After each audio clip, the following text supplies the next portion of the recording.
নমস্কাৰ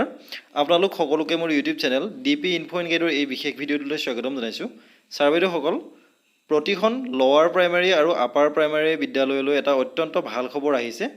এই ভিডিঅ'টোত এই ভাল খবৰটো চমুকৈ জনাবলৈ চেষ্টা কৰিম আশা কৰিছোঁ আপোনালোকে ভিডিঅ'টো শেষলৈকে চাব আৰু ভিডিঅ'টোৰ ইনফৰমেশ্যনখিনি সকলো শিক্ষক বন্ধু বান্ধৱীৰ লগত শ্বেয়াৰ কৰিব যাতে সকলোৱে এই ইনফৰমেশ্যনখিনি লাভ কৰিব পাৰে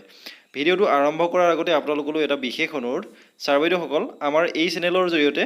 শিক্ষক শিক্ষাৰ্থী বিদ্যালয় আৰু শিক্ষা বিভাগৰ সকলো ধৰণৰ গুৰুত্বপূৰ্ণ ইনফৰমেশ্যন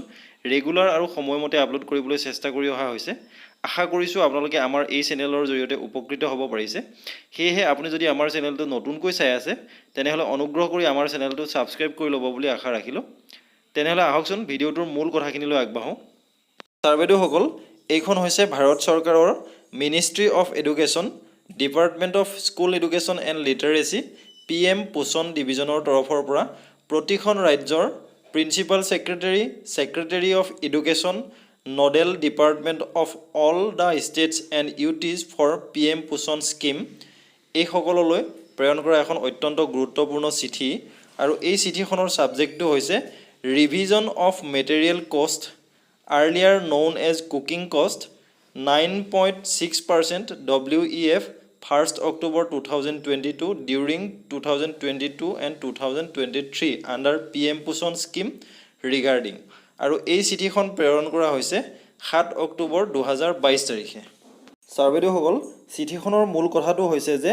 আমাৰ প্ৰতিখন লোৱাৰ প্ৰাইমাৰী আৰু আপাৰ প্ৰাইমাৰী স্কুলত মিড ডে মিল বৰ্তমান প্ৰভাইড কৰি থকা হৈছে আৰু ইয়াৰ বাবে প্ৰতিজন ছাত্ৰ ছাত্ৰীৰ এগেইনষ্টত এটা নিৰ্দিষ্ট পৰিমাণৰ ধন এলট কৰা হয় এতিয়া কথা হ'ল 2022 চনৰ 1st অক্টোবৰৰ পৰা অৰ্থাৎ 1 অক্টোবৰৰ পৰা এই কুকিং কষ্ট অৰ্থাৎ আগতে কুকিং কষ্ট বুলি জনা যায় আৰু এতিয়া মেটেৰিয়েল কষ্ট বুলি নামাকৰণ কৰা হৈছে এই মেটেৰিয়েল কষ্ট বা কুকিং কষ্টটো ৰিভাইজ কৰা হৈছে এতিয়া প্ৰতিজন ছাত্ৰ ছাত্ৰীৰ বাবে কিমান নিৰ্ধাৰণ কৰা হৈছে বালবাটিকা আৰু প্ৰাইমাৰী স্কুলৰ এজন ছাত্ৰ ছাত্ৰীৰ বাবে ঠিক কৰা হৈছে 5.45 rupees আৰু আপাৰ প্ৰাইমাৰী ছাত্ৰ ছাত্ৰীৰ বাবে এজন ছাত্ৰ ছাত্ৰীৰ বাবে 8.17 rupees নিৰ্ধাৰণ কৰা হৈছে আৰু আমাৰ নৰ্থ ইষ্টৰ যিসমূহ ষ্টেট সেই ষ্টেটসমূহৰ কাৰণে ফাণ্ডিং শ্বেয়াৰিং যিটো পেটাৰ্ণ সেইটো পেটাৰ্ণ অলপ বাকীবোৰ ৰাজ্যতকৈ অলপ বেলেগ হয়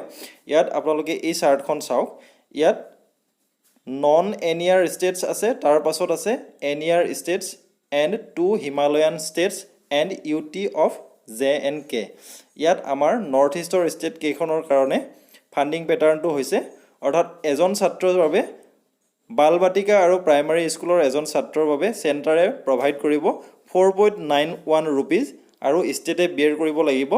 0.54 rupees ঠিক তেনেদৰে আপাৰ প্ৰাইমাৰীৰ এজন ছাত্ৰ বা ছাত্ৰীৰ কাৰণে চেণ্টাৰে প্ৰভাইড কৰিব ₹7.35 আৰু ষ্টেটে বিয়াৰ কৰিব লাগিব 0.82 গতিকে এই গুৰুত্বপূৰ্ণ ইনফৰমেশ্যনখিনি আগতীয়াকৈ আপোনালোকক জনালোঁ অতি শীঘ্ৰে হয়তো এই চিঠিখন প্ৰতিখন ৰাজ্যই পোৱাৰ পাছত বিভাগীয়ভাৱে প্ৰতিখন জিলালৈ বিভাগীয় নিৰ্দেশনা প্ৰেৰণ কৰা হ'ব গতিকে আমি এই গুৰুত্বপূৰ্ণ ইনফৰমেশ্যনখিনি আগতীয়াকৈ আপোনালোকক জনালোঁ আশা কৰিছোঁ আপোনালোকে এই ভিডিঅ'টোৰ পৰা উপকৃত হ'ব পাৰিব ভিডিঅ'টো ইনফৰমেটিভ হোৱা বুলি ভাবিলে অনুগ্ৰহ কৰি ভিডিঅ'টো লাইক কৰিব লগতে এই ভিডিঅ'টোৰ ইনফৰমেশ্যনখিনি সকলো শিক্ষক বন্ধু বান্ধৱীৰ লগত শ্বেয়াৰ কৰিব যাতে সকলোৱে এই গুৰুত্বপূৰ্ণ ইনফৰমেশ্যনটো লাভ কৰিব পাৰে আৰু শিক্ষা বিভাগৰ সকলো ধৰণৰ গুৰুত্বপূৰ্ণ ইনফৰমেশ্যনৰ বাবে চাই থাকিব ইউটিউবত আমাৰ channel DP Info and Guide ধন্যবাদ